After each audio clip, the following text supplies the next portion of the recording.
This then is what Koris, Korbisky meant by what he called general semantics, the study of the relationship between the world and the word, between the world of words and the world of not words.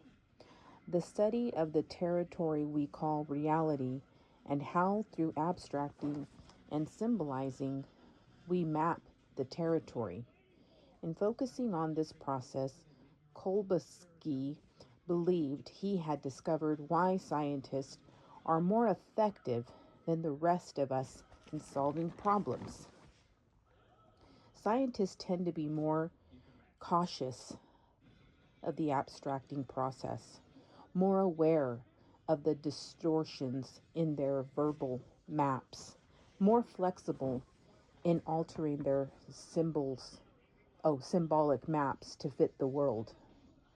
His main education his main educational objective was to fear the idea that by making our ordinary uses of language more like the scientific uses of language, we may avoid misunderstandings, superstitions, prejudice, and just plain nonsense. Some of the followers, S.I.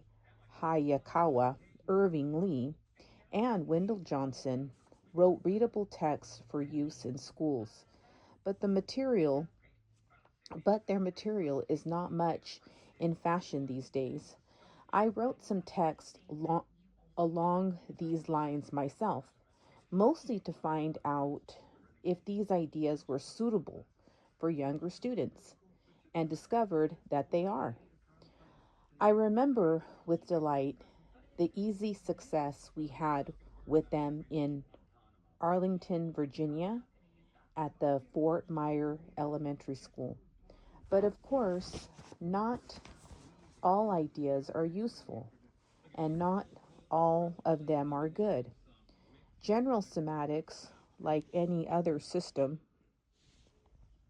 has to be applied with a considerable degree of selectivity. Assuming teachers know something about the subject, they will discover what works and what doesn't. It is, in any case, a mistake to assume that profound ideas about language from general semantics or any other place cannot be introduced until graduate school. Of course, there are plenty of other places from which profound ideas language may come. The work of I.A. Richards generally, and what he says specifically on definition and a metaphor, are good introductions to language as a world maker. On definitions from his interpretation in teaching. I have said something at several places about the peculiar paralysis which the mention of definitions, and still more the discussion of them, induces. It can be prevented, I believe, by stressing the persuasive, purposive aspect of definitions. We want to do something, and a definition means of doing it. If we want certain results, then we can use certain meanings or definitions. But no definition has the authority, apart from a purpose, or to bar us from other purposes. And yet they endlessly do so. We can doubt that we often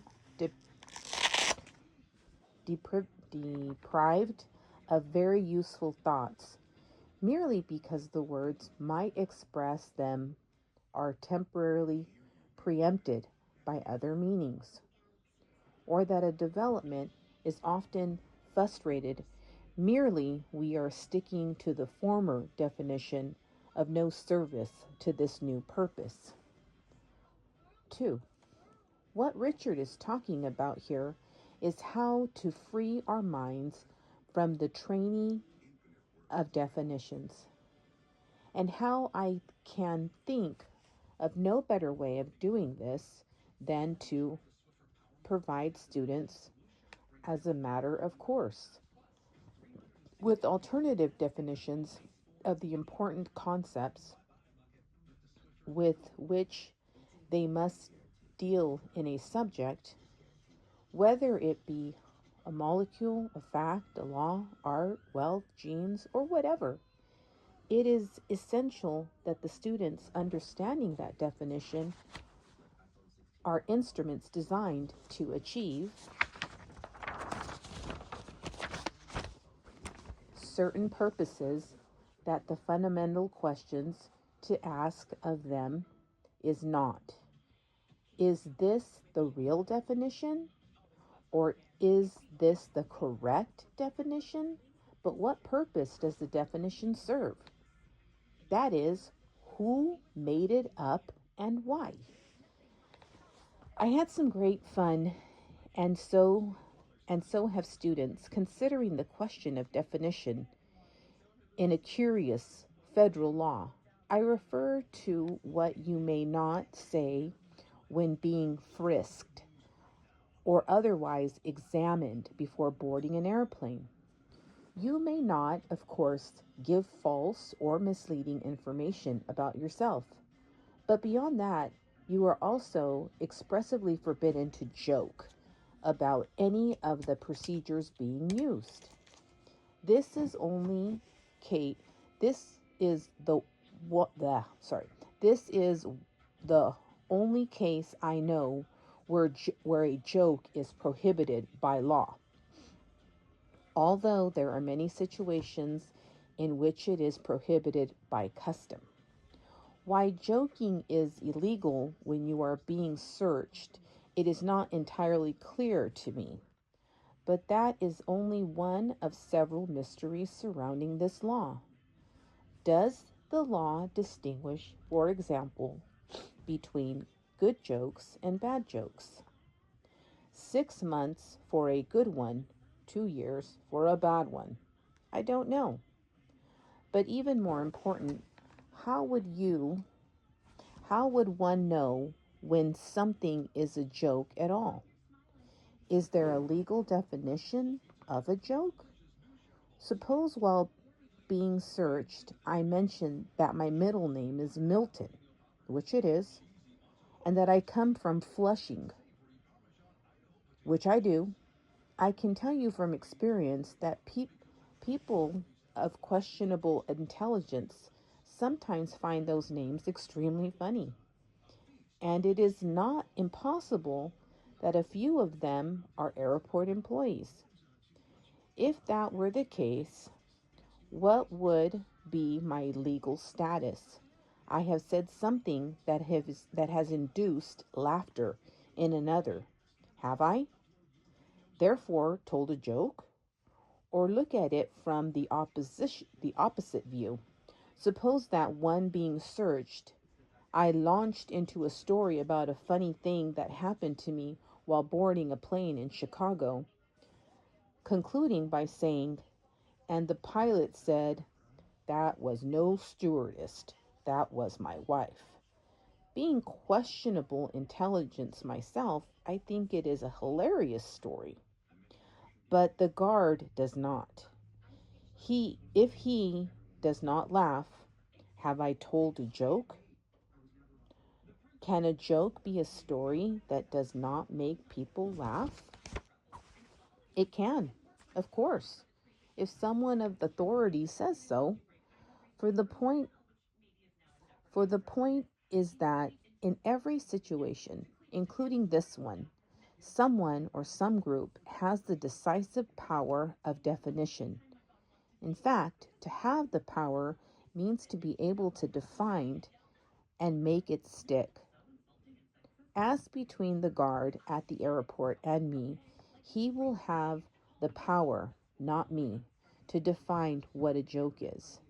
If his definition places me in jeopardy, I can, of course, argue my case at a trial at which either a judge or a jury will then have to decisive authority to define whether or not my words qualified as a joke, but it is also worth noting that even if I confine my joke telling to dinner parties, I do not escape the authority of definition.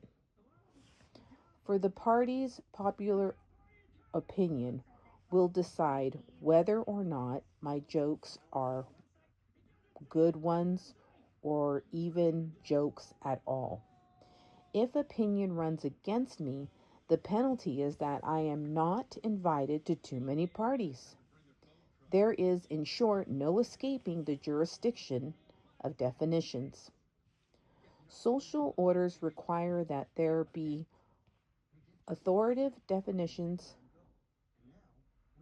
authoritative definitions, and though you may search from now to doomsday, you will find no system without official definitions and authoritative sources to enforce them. And so we must add to the question we ask of definition: what is the source of power that enforces the definition? And we may add further the question of what happens when those with power to enforce definitions go mad. Here is an example that came from a Pardue government several years ago. I have not made this up and produced it without further comment. Before Christmas Eve falls on a Thursday, the day has been designated a Saturday for work purposes. Factories will close all day with stores open half day only. Friday, December 25th, has been designated a Sunday with both factories and stores open all day. Monday, December 28th, will be a Wednesday for all work purposes. Wednesday, December 30th, will be a business Friday. Saturday, June 2nd, will be a Sunday, and Sunday, January 3rd, will be a Monday. As for metaphor, I pass along a small assignment which I, A. Richards, used on occasion when I attended a seminar he conducted.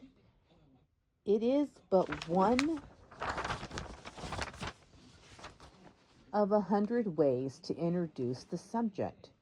Richard divided the class into 3 groups. Each group was asked to write a paragraph describing language. However, Richard provided each group with its first sentence. Group A had to begin with, "Language is like a tree." Group B with, "Language is like a river." Group C, "Language is like a building." You can imagine, I'm sure, what happens. The paragraphs were strikingly different, with one group writing of roots and branches and organic growth, another of tributaries, streams, and even floods, another of foundations, rooms, and sturdy structures. In the subsequent discussion, we did not bother with the question, which is the correct description? Our discussion centered on how metaphors control what we say and to what extent what we say controls what we see. As I have said, there are hundreds of ways to study the relationship between language and reality. And I could go on at interminable lengths with ideas on how to get into it. Instead, I will confine myself to these 3 further suggestions. The first is simply that the book I know for arousing interest in the subject is Helen Keller, The Story of My Life.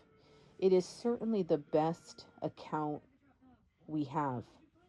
From the inside, as it were, of how symbols and abstracting process work to create a world. Second, I would propose that in every subject, from history to biology to mathematics, studies be taught explicitly and systematically. The universe of disclosure, the universe of discourse that compromises the subject. Even teachers would deal with the structure of questions, the process of definition, and the role of metaphor, as these matters are relevant to his and her particular subject. Here, I mean, of course, not merely what are questions, definitions, and metaphors of a subject, but also how these are formed and how they have been formed in the past. Of special importance are the ways in which the form's questions have changed over time and how these forms vary from subject to subject. The idea is for students to learn that the terminology of a question determines the terminology of its answer, that a question cannot be answered unless there are procedures by which reliable answers can be obtained, and that the value of a question is determined not only by the specificity of richness of the answers it is produced, but also by the quantity and quality of the new question it raises. One, once this topic is opened, it follows some attention must be given to how such terms as right, wrong, truth, and falsehood are used in the subject, as well as what assumptions they are based upon. This is particularly important since words of this type cause far more trouble in students' attempts to understand a field of knowledge than to do highly technical words. It is particular, I think, that of all of the examinations I have ever seen, I have never come across one in which students were asked to say, what is the basis of correctness or falsehood in a particular subject? Perhaps this is because teachers believe the issue is too obvious for discussing or testing. If so, they are wrong. I have found that students at all levels rarely have thought about the meaning in such terms in relation to a subject they are studying.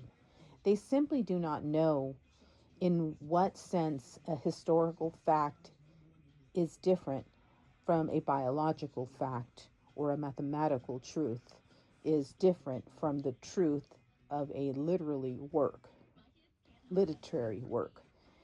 Equally astonishing is that students, particularly those in elementary and secondary schools, rarely can express an intelligible sentence on these issues of the word theory. Since most subjects studied in school consist largely of theories, it is difficult to imagine exactly what students are in fact studying when they do their history, biology, economics, physics, or whatever. It is obvious then that the language education must include not only serious study of what truth and falsehood mean in the context of a subject, but also what is meant by a theory, a fact, an inference, an assumption, a judgment, a generalized a generalization.